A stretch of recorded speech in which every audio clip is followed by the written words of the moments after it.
We are talking about 400 as a platform which will enable the country to be served even more effectively in the next 5 years. Peculiar kind of short-sighted politics, which in the context of Parivarvad looks for sympathy, when everybody knows that all you're doing is either nurturing and buttressing the claim of your son in one of the people you named, or the other one in the case of the daughter. Jail ka jawab vote se aayega. Are bhai, uncle पूछो से jail गए क्यों हो? Rahul Gandhi, what do you have to say about him deciding to fight in Raebareli? I think he's going to lose both. He's facing a dilemma here. I would have liked to see her enter the electoral fray. And, I see reports wherever she campaigns, she gets more traction than other members of her party, including in the family. What is it about the sister? Is it the Italian family value system which promotes the male over the female child? Two statements which come to mind, which will stick in my mind as long as I'm alive. One is Maut ka Saudagar. Who made that statement? Yeah. Chaukidar bhi chor hai. Who made that statement? Tell me one case where you come in and the washing machine gives you an instant wash and the case goes away. You talk about a caste census, you talk about all these things. These guys actually in 2011 prepared one and they sat over it for 3 years. How do you have a situation where you don't have elections for 4 decades? Decade means 10 years, 40 years, Yeah. which means you'll have the emergency continuing. This is what was the plan. Western media's portrayal of elections has been pretty odd. I'm not surprised. They tried to project you. You means you, me, and all of us.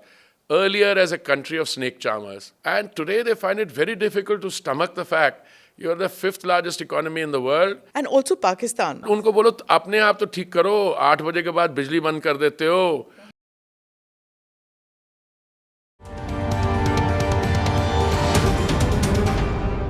Namaste, Jai Hind. You're watching or listening to another edition of the ANI podcast with Smita Prakash. Today, my guest is Shri Hardeep Singh Puri, a noted politician, veteran diplomat, and author. Currently, Mr. Puri is the Minister of Urban Development. He has figured before in this podcast, episode number 109. Because we're recording this podcast in the thick of elections of 2024, the conversation is focused on just domestic politics and issues that are shaping the election around the first 3 phases of polling. So thank you so much for being part of the podcast. You featured before, but today I want to focus just on the elections and because we're in the thick of the elections. Just before phase 3, I just wanted to know that there were a lot of articles and reporting that phase 1 was thanda, phase 2 became aggressive simply because phase 1 was thanda. And then there was this whole reportage that maybe 400 Par was too ambitious a slogan. What is your take on it?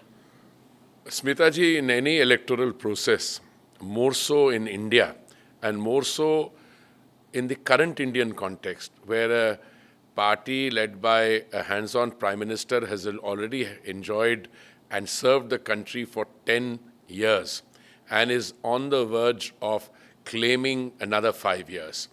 By virtue of its work, there will always be thandai and garmai, but much of it is subjective. And I submit to you that only this morning I had a look at the data put out by the Election Commission of India. And I think the polling in both the phases was over 65%, which is a very good figure in any democracy. I've had the privilege of living for many years in the Western democracies, where urban turnouts are sometimes in the 20s and 30%. Yeah. But in India, 65, 66% turnout in the first 2 phases at a time when you have 42 degrees Celsius as the temperature is anything but low. So this thandai, I think, is also a function of the subjective political narrative.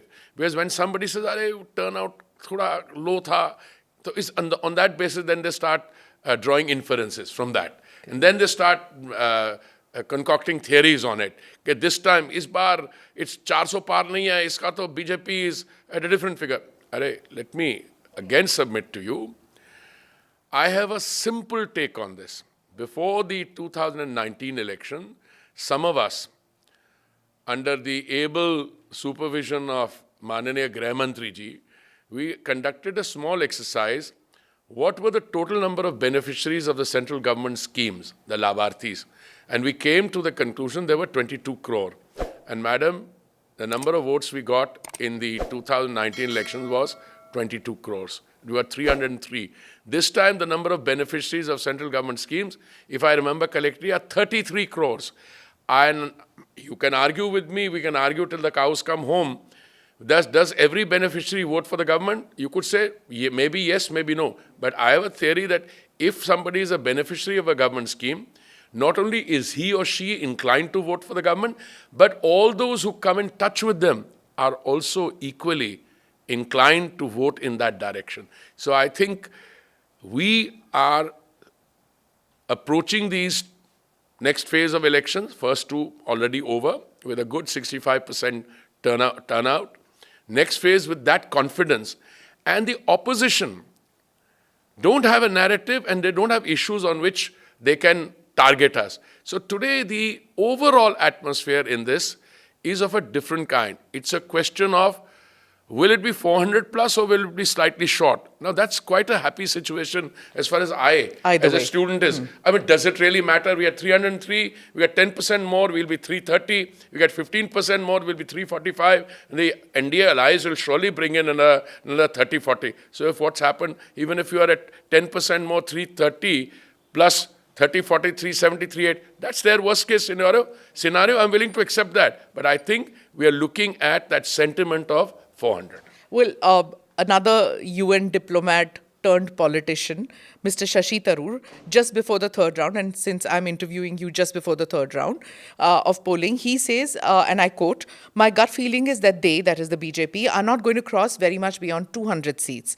Forget 400, forget 300, how much more than 200 remains, is in the phases." He says then, we look at the election in which the BJP will fall to a level where they won't even be able to find allies. Given all this, I think we have to be very clear that there's absolutely no realistic prospect for the BJP to come back with anything like the numbers they're suggesting, nor even close. I happen to have been on the teaching faculty of St. Stephen's College when he was a student. And I've always resisted the temptation to call him my student or that I was his teacher. I think this is a comment that he has made. Please frame it and let's discuss it on 4th of June. College का कसूर है? नहीं, college का कसूर नहीं है, वो तो कॉलेज का तो आपको पता है. एक हमारे नेता थे, बुजुर्ग हैं, उनके बारे नहीं कहना चाहता, थोड़े से पॉम्पस थे. पॉम्पस के अलावा उनको आदत थी, तो सेंट स्टीफेंस कॉलेज में डिनर पे स्पीकर्स को इनवाइट किया जाता है. तो साहब ने जाके रजिस्टर पे लिखा, I am what I am because of the college. और उनके पीछे आ रहे थे एक और कांग्रेस के नेता मणिशंकर अय्यर, उन्होंने लिखा why blame the college. So Shashi Tharoor is capable of being, he's a very intelligent person. Look, he's also a friend. So I make the comments as I do with a certain degree of hesitation. He's capable of being delusional, but in this case, I think it's more a heavy dose of wishful thinking.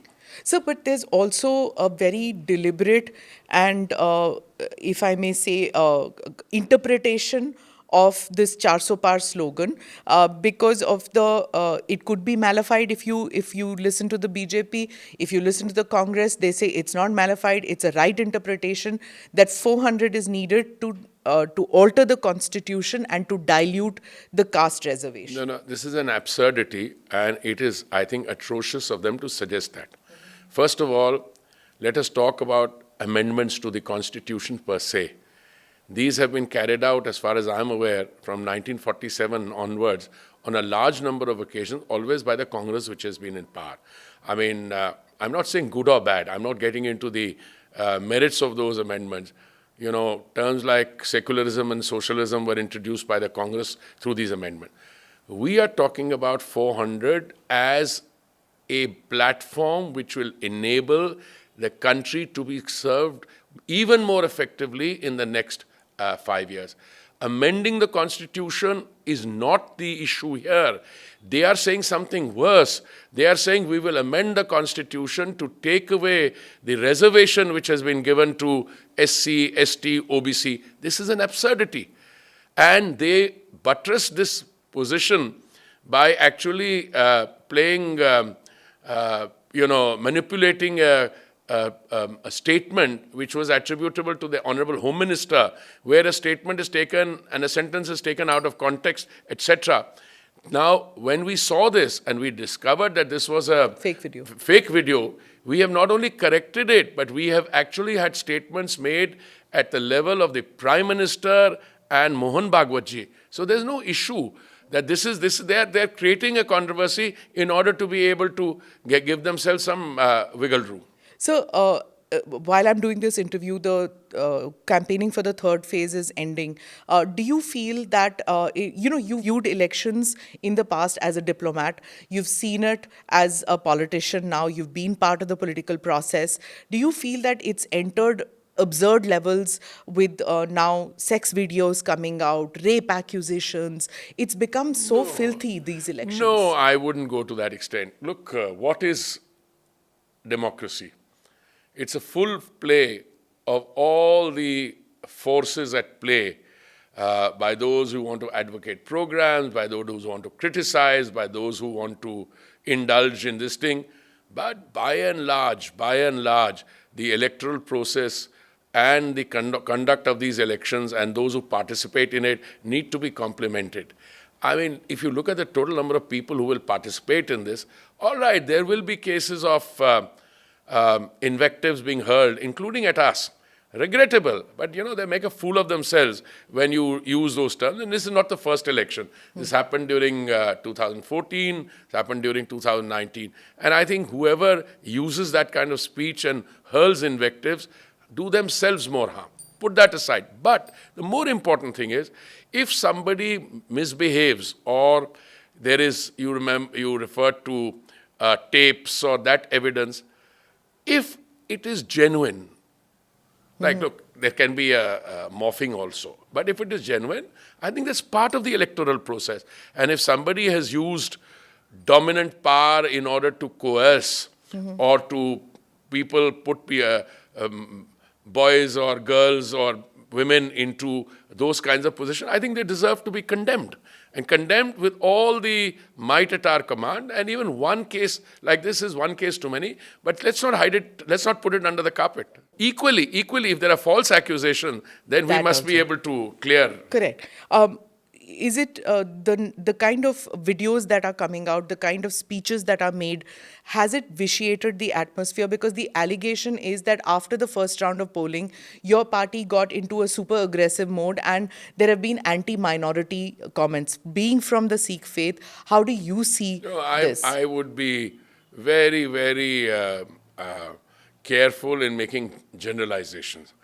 There will always be individuals in all parties, who will give vent to their personal frustrations or who would make those statements, But by and large, I think the parties themselves turn around and, take action against it. For instance, in our case, if I remember correctly, there was one particular individual who had been in parliament and who was making suggestions, but those were his personal suggestions. He didn't get a ticket.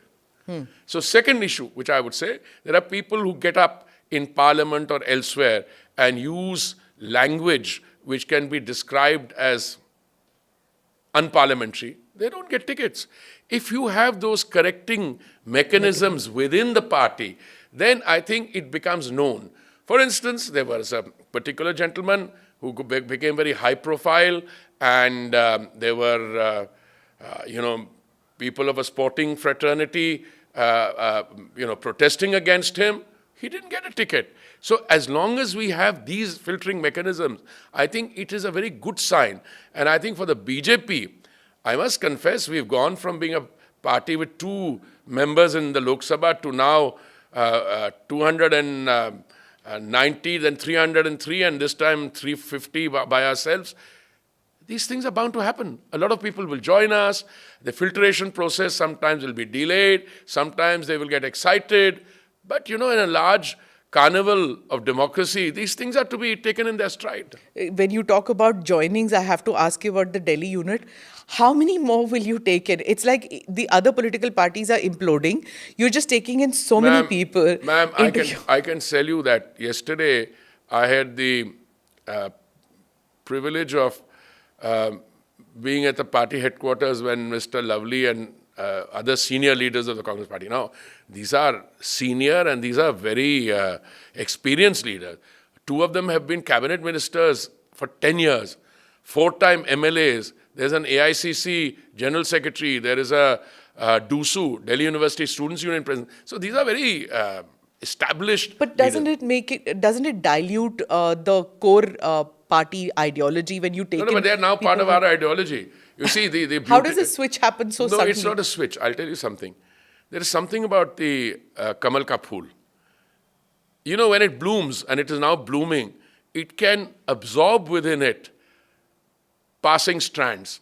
Now, I would get worried if the imports... That's very poetic. Yeah, no, but I would get worried if the imports into the party start asserting their way of thinking onto us. Yeah. Then I would get worried. But I see all of them nation first, the basic respect and adherence to the party value system, and accepting the discipline of the party. Now, we've had 1 or 2 cases where people said, I will join provided you give me that particular seat. And I think the party has rightfully turned around and said, thank you very much. If you wish to join us, please join us. Insofar as giving you that seat is concerned, that the concerned decision-making apparatus within the party will take charge. Yeah. But what happens to the Karyakartas who selflessly have been working for decades together? When it comes to distribution of the fruits of labor, it'll go to those who have just come in, isn't it? I have never heard of any Karyakarta who he or she who have worked hard ever denied this thing. We are the only party which is against Parivarvad. What works here, I'm not saying against, I'm saying something more basic. You have to establish your own merit. Which other political party in India has a system where an ordinary Karyakarta can one day get up and discover he or she has become chief minister? No, I would put it differently. Yes, when a party grows, I had a somewhat difficult exchange some years ago when I was there and this point was being made by the Karyakartas. So I turned around and I was a little more direct than I would normally want to be. And I said, look, if good people are joining us, why do you want to stand in the way? If you have the merit and the hard work, even after they join us, you are not going to be discriminated. So like Advani ji once told me, I wanted to join the party sometime in 2009. So, and he turned around and said कि यार इस party में आना बड़ा मुश्किल है.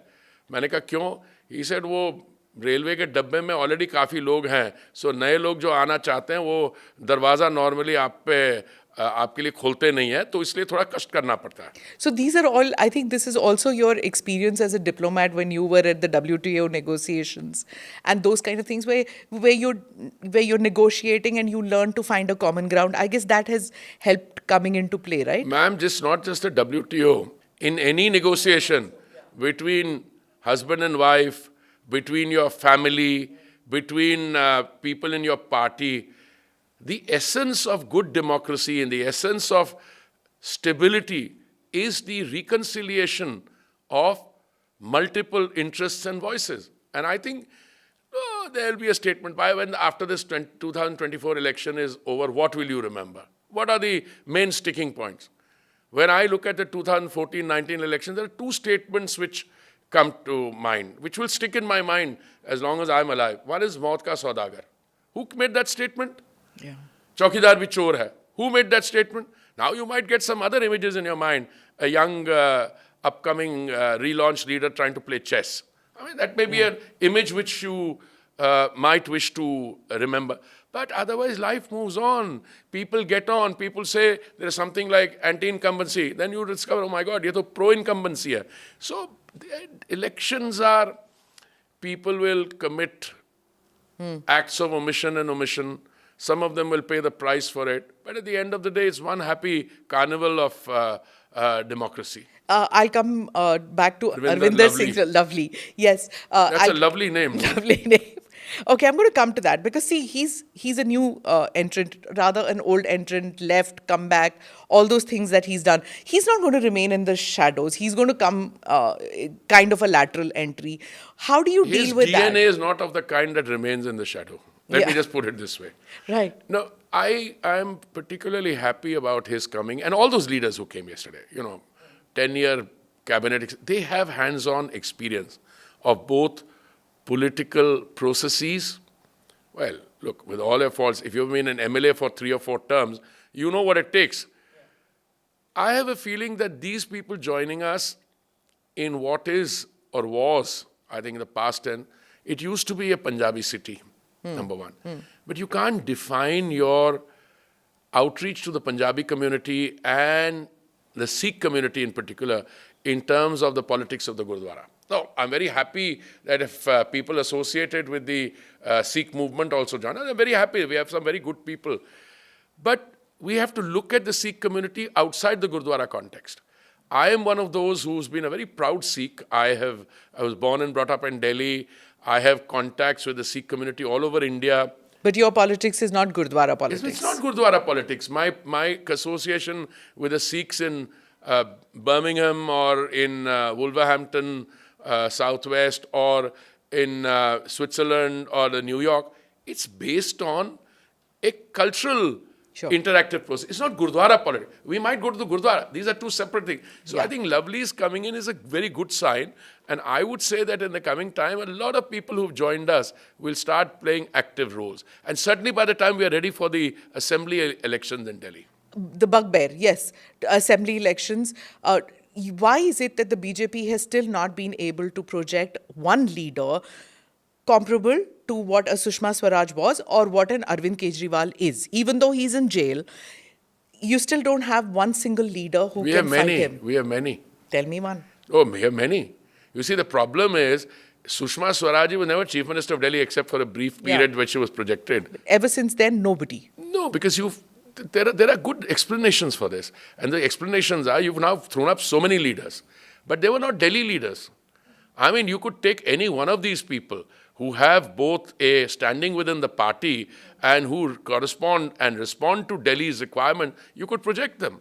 I mean, we've got, what is Delhi's population today? The demographics has changed. Yeah. There was a time when Madanlal Khurana ji used to be around. It was solidly a Punjabi city. Today, yes, there's a sizable section of Punjabis, but equally, there are Purvanchalis, there are people from other parts of India. Today, my friend Anamalai is addressing a Tamil Sangam here.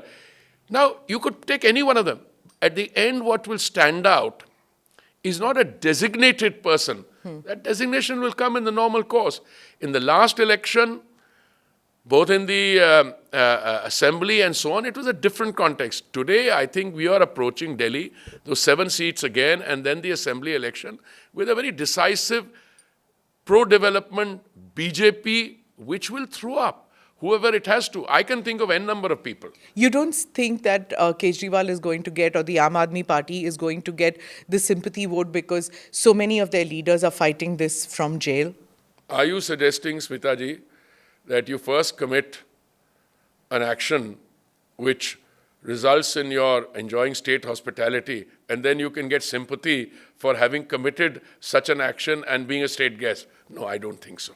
Talking of sympathy vote, Maharashtra also goes to polls, and there's a lot of, and you know, they send in the second largest number of people, you know that, into parliament.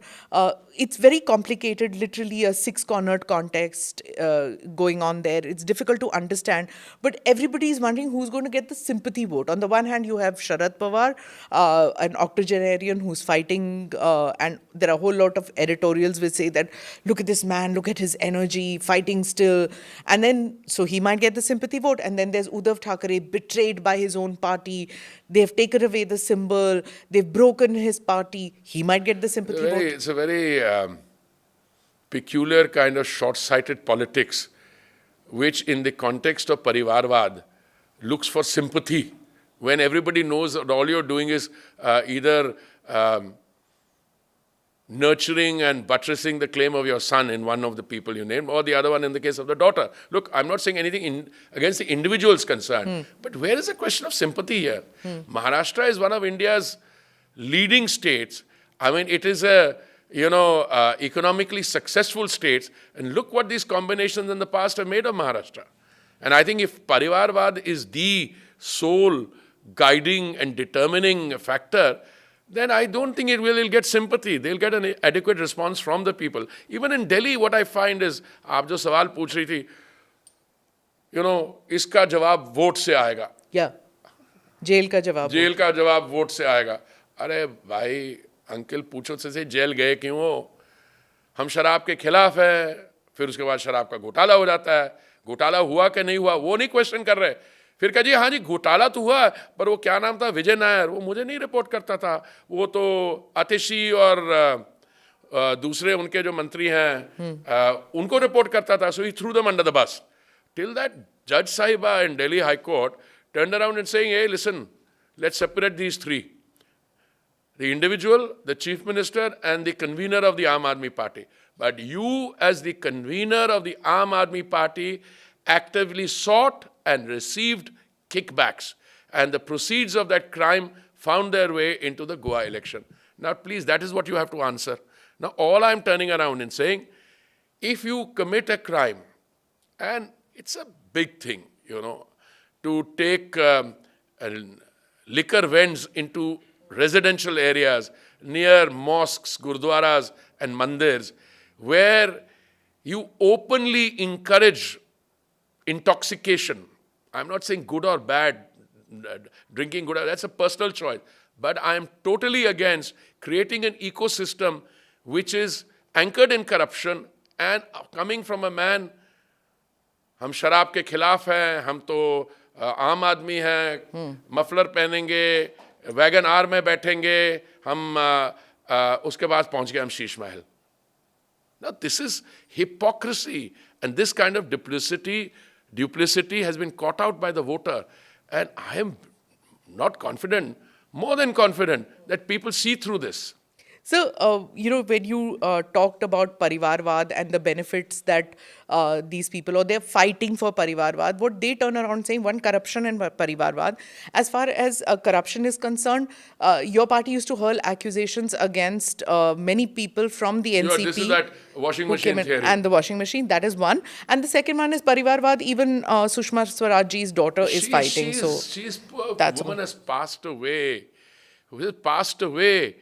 And Basuri is not so young. I shouldn't give a lady's age. She's a professional. She's worked her way up. She's worked in the party. She has been participating in activity. If she has been picked up as a potential and a promising, female for a seat in Delhi, you look at it like that. I mean, there are other politicians who've been living in Delhi. They have children. So let's not, you can't hold the fact that her late mother was a BJP member against her. So that is one side. Insofar as this washing machine theory, I think it's been debunked now. First of all, ED goes against these people. I think we've clarified that the total number of cases that ED pursues, out of them only 3% are those which involve politicians. Secondly, and this is the most serious part of it, tell me one case where you come in and the washing machine gives you an instant wash and the case goes away. Problem is different. People may come in thinking that joining the BJP will mean an end. Arey bhai, there have been people with us in positions of power. Cases have dragged on. Some of those may be attribute to the, I wouldn't say the malfunctioning of the, delayed functioning of the system. Others are a question of expectation. But there was an article written, I can produce statistics selectively. Next day there was an article in the same newspaper correcting it, but didn't get the same attention. So nowadays they're not, this washing machine and magic washing powder theory is not as current as it used to be. The allegation is unsubstantiated, is what you would say? It's not unsubstantiated. People will come into political life, they will face allegations, some of them will be political nature, some of them will be because they're in politics, people will try to pursue them, some of them are genuine. but the law will take its own course. Sir, I don't know whether you've had the time to see what the international reaction to elections in India has been. The Western media's portrayal of elections has been pretty odd. They call it a skewed system and a descent into autocracy. How do you see this? Well, I've been watching it with perhaps greater interest than most people because I spent a greater part of my life in those countries. Yeah. I'm not surprised. They try to project you. You means you, me, and all of us. Earlier, as a country of snake charmers, when they were forced to leave India thanks to the, the forces against colonialism mounted by Mahatma Gandhi and all the others, they said that these guys will not be able to survive. Winston Churchill at his famous best. Yeah. After that, they said, a poor country needs PL 480, needs this assistance, that. I mean, ship to mouth. Absolutely. And today they find it very difficult to stomach the fact you're the fifth largest economy in the world, and with the next two economies that number 3 and 4 place ahead of you with flat growth or slightly very low growth or declining growth, you will be one of the world's 3 largest economies in the next short, immediate, another 2.5 years. In the next tenure of Mr. Modi, you will be amongst the 3 top economies of the world. Now, there is a way of taking it, but I also suspect, and forgive me if I say this to you, many of our own distinguished members of the Fourth Estate, frustrated because they belong to an ecosystem set up by the previous dispensation, they fuel these stories from India outside and it comes back from there. But what are these stories saying? They're talking about, for instance, if you're talking about civil liberty. I mean, look, I've been in this game long enough. I can point the mirror at all the things that need rectification at your end. I mean, your end is with their end. Their end, yeah. But we are decent people. We don't do that. Also, at this point of time, when you're in the midst of an election, you don't want to make this an issue. But come 4th June and thereafter, I think we'll be left with no choice but to address some of these trends. And also Pakistan. This seems to be a strange They are taking interest. side in our election. Yes, that's what I wanted to know. But ask उनको you. बोलो अपने आप तो ठीक करो, 8 बजे के बाद बिजली बंद कर देते हो, और वो देखो ऐसा है, Pakistan and India, 2 countries born from the womb of the same mother in 1947. और आप पहुंच के वो चंदा मामा के साउथ पोल पे आप ने और पता नहीं क्या किया. You are now you're preparing for all kinds of other feats. And Pakistan today is facing a severe crisis, okay? I blame previous Indian governments for what's happening. And I'm not one of those who say foreign policy, everything that happened was not good there and it's good. No, I don't believe in. I believe in continuum. Sure. But I'll believe them for something very basic. When a country has decided and announced that it will use terrorism or terror as an instrument of state policy, and they're sponsoring cross-border terrorism against you, you should not be talking to them. Because they legitimized their attitude on the global stage, say you can do acts of terror and still Indians will talk to you. Then you talk from a position of weakness. Forget about other foreign policy things that Jaishankar ji will speak to you on. But with Pakistan, I think we are doing the right thing now. We tried all other things, believe me. So Farooq Abdullah yesterday and today I know, I heard that. Has said because I think Rajnath ji made a statement about integration of POK. But you know, that's been a long-standing position of the BJP all along. That eventually, I don't think Rajnath ji said that day after we are taking it over. Yeah, no, I don't that's think. True. But so suddenly Farooq Abdullah ji remembered that unke paas bhi atom bomb hai, to girega. So I mean, I don't want to get it's I think a non-serious discussion which और फिर जब वो Pakistani politician Fawad Chaudhary ये है कौन पहले ex minister है कहाँ पे थे मिनिस्टर कहाँ पे थे minister he was in Pakistan where in what in fact he's the one who in parliament in this talked about the cross border strikes and said yes it happened और अब after the whole Imran Khan episode वो jail में बैठे हैं cross border उन्होंने किया कांग्रेस के समय और उसको it happened अब now he's lamenting the fact that Rahul Gandhi ji is not doing that well Now that we've come to Rahul Gandhi, what do you have to say about him deciding to fight in Raebareli and it being termed as a master stroke against your party, I think he's going to lose both. Wayanad and Raebareli? That's it. And I think they, how do you put it? They agonized before taking the decision. There was both an element of introspection, because you look at why he went to Wayanad in the first place. Because asafalta in one, you go to the other, and then you said, मुझे उत्तर प्रदेश के जो voters हैं, वो इतने पसंद नहीं हैं. क्यों? They tend to vote on broad, emotional, etc. And the southern voter is more mature. Evolved and mature. Something to that effect. I don't remember the exact word. Now, what are you going to tell the Wayanad voters?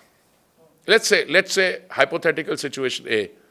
If you want to leave. If you want to leave. No, I mean, unless he wants to, like playing that chess, do another Kasparov move, that he will represent both the constituencies, turn up between 11 and 1, representing Wayanad, then change his clothes, and at 2:30 he will come representing the other one if he wins both. But that's he didn't even go for the last day of campaigning to Wayanad. No, I know that. I saw that. He turned up with his entire family at the other place in Uttar Pradesh. And he sent his sister to campaign in Wayanad the day before last day of polling. And in Amethi, he sent his sister again to appeal to the voters to vote for Sharma ji. I heard, and I saw. So there are three aspects to this. One, what's going to happen in these elections? I wish him the very best of luck, but I think he's facing a dilemma here, number one. Number two, what is it about the sister? Is it the Italian family value system which promotes the male over the female child? But because she's not new to politics. Yeah. Smita ji, if you remember, in the last assembly elections in the UP, she was actually made Prabhari for Eastern UP, if I remember. Yes. Then, now I saw some of Jairam ji's statements. They tend to amuse me. Well, she can always come in a bipole. Arey bhai, bipole to tab aayega baad mein na. Abhi to aao. Abhi to mauka hai. You had an opportunity, you ran away from that. I think there are some internal contradictions at play here. I don't know. And it's very patronizing to say she can always come from here. No, but first of all, exactly, this is what I meant. She can come. So Rahul Baba could have come from there. I would have liked to see her enter the electoral fray. And, I see reports wherever she campaigns, she gets more traction than other members of her party, including in the family. That's true. I want to, get into a larger discussion before I conclude. You're a history major. You've studied contemporary history. You've seen it. Is it true that at the peak of emergency, there were Congress leaders who talked about and prepared a paper actually saying that there should be a presidential form of government?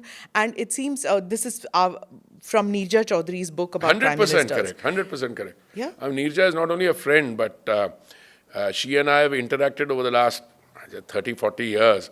And it was open talk. You see, the very interesting thing, you talk about a caste census, you talk about all these things. These guys actually in 2011 prepared one. And they sat over it for 3 years. Equally, they are saying that we want a presidential, there are people who suggest that. इन्होंने तो किया था. देखिए, electoral politics में, democracy की evolution में, people will think and come back. But my only concern is that they don't have a research department attached to their motor mouth leaders. So what happens is, वो statement कर देते हैं, and then they said, we've shot ourselves in the foot. And actually they are handing us ammo. One self-goal after another. But sir, this is very sinister because, I just read this where it seems that, not only had they just prepared the paper, they even circulated talked about it. They circulated to itself. Bansilal in fact said, get rid of this election nonsense, make our Behan president for life. They actually wanted to end elections. And it seems when Kuldeep... But it fits into the pattern. And you knew Kuldeep Nayyar, right? And did I know Kuldeep Nayyar? Okay. Yeah, he's... He was Kuldeep ji was in many ways to us, in different positions. Yeah. From the time that he served Lal Bahadur Shastri ji, to the time he became Hindustan Times editor, to the time that he was Shri Inder Gujral ji's advisor. But, I've had the benefit of hosting him in Delhi, in Sri Lanka, wherever I've been posted, America. So, including in New York. Kuldeep ji was a wealth of... He's, you know what, sir? He, it seems, asked Sanjay Gandhi about this episode in which Bansi Lal said कि elections को do away करो और Indira Gandhi को prime minister for life बनाओ. तो Kuldeep Nayyar ji asked Sanjay Gandhi about this episode a few years after emergency, and he said to have replied, address this to my mother. In my scheme of things, there was to be no elections for 3 to 4 decades.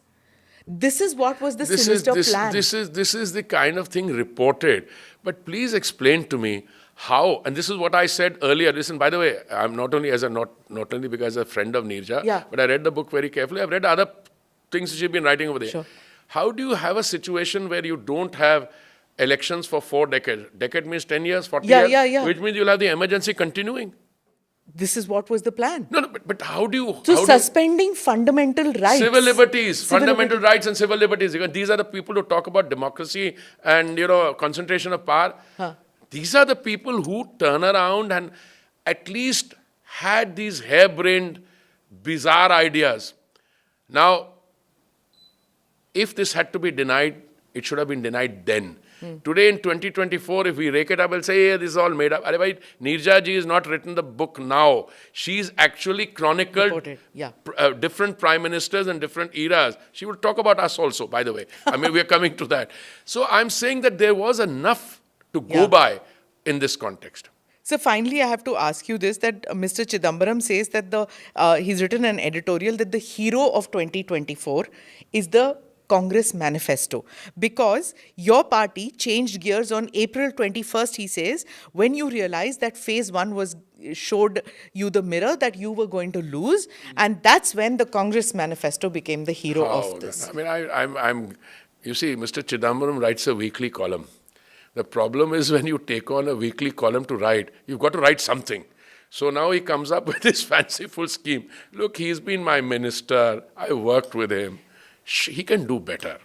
Let him come down to either serious law practice or some serious reading and writing. Or growing cauliflowers on the terrace, that happened. That's a little more serious, this cauliflower. Because when you talk about sources of income, etc., that becomes a very relevant discussion. How did you make your money? I was growing cauliflower. Where did you grow cauliflowers? I'm not talking about him. I'm talking about in general.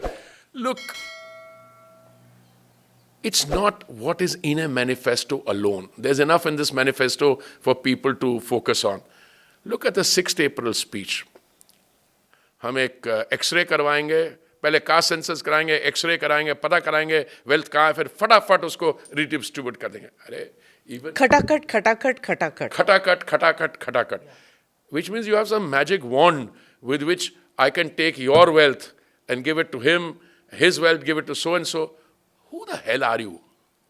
I mean, who are you? You are a politician out on bail. You have no standing. As far as I know, he lost his seat in the Lok Sabha, no? And what is he talking about? I mean, he's a part-time politician. When Parliament is in session, if he gets elected, I don't think he will, but he will be here for a while, then he'll be in Spain or Thailand. But listen, this is non-serious. I think the Congress party deserves better. Forget about anything else. Yeah.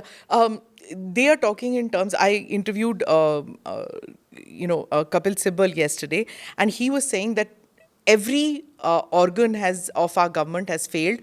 He says the judicial system, the electoral system, the media, everything has totally collapsed under the 10 years under Modi government, and every system will have to be revamped once this election is over. With Kapil Sibal as the great, what do you call it, the wise man who will redraw the boundaries. Yes, the oracle. I find it very difficult. Oracle, I'm glad. He was my teacher, by the way. Huh? Okay. So again, I find myself constrained. I don't say anything against a teacher.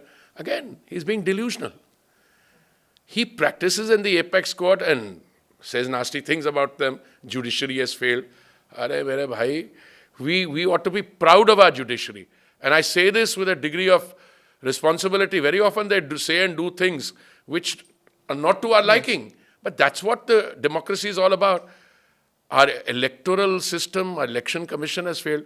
When the EVMs result in verdicts which are, favorable to you, then it has a wiring system where if the EVM produces a pro-opposition result, it's doing well. If it produces a BJP result, oh, failure ho gaya. Press.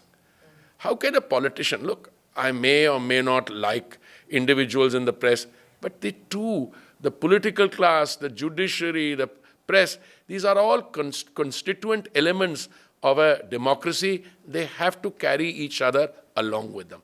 I mean, if you didn't have the press, who would find out what you're saying? So now it so happens that the instruments of that dissemination have changed. Now today, print media was overtaken by others. Today you have autonomous platforms and you have, influencers and so on. But you have to adjust to that. But to write them all off, judiciary has failed, this has failed, and all 10 years because of Modi. That means Modi ji has an even bigger accomplishment than those, 33 crore Labharthis. It has been able to redraw all the institutions. I think Kapil ji needs to take a break. By the way, which party is he in now? None. So that's which party is he in? Seriously. No, he isn't. He's come to the Rajya Sabha with support. So every time you ask him about the Congress is saying don't ask me, I'm not in the Congress. The TMC is, I'm not. He represents all of the parties in the when he fights legal cases. You mean he's a hired figure by all the parties? But he says ideologically he believes in the India alliance. So that's why he's fighting you. Oh, that's very nice to hear. So he is in the opposition on that. Yes. I didn't have to be told he's part of the India alliance because he is very vocal. But as I said, he was my teacher. I let it go. Right.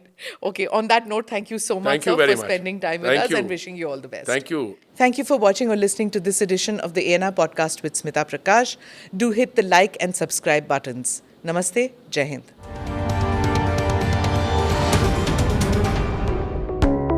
Click here to watch the previous episodes.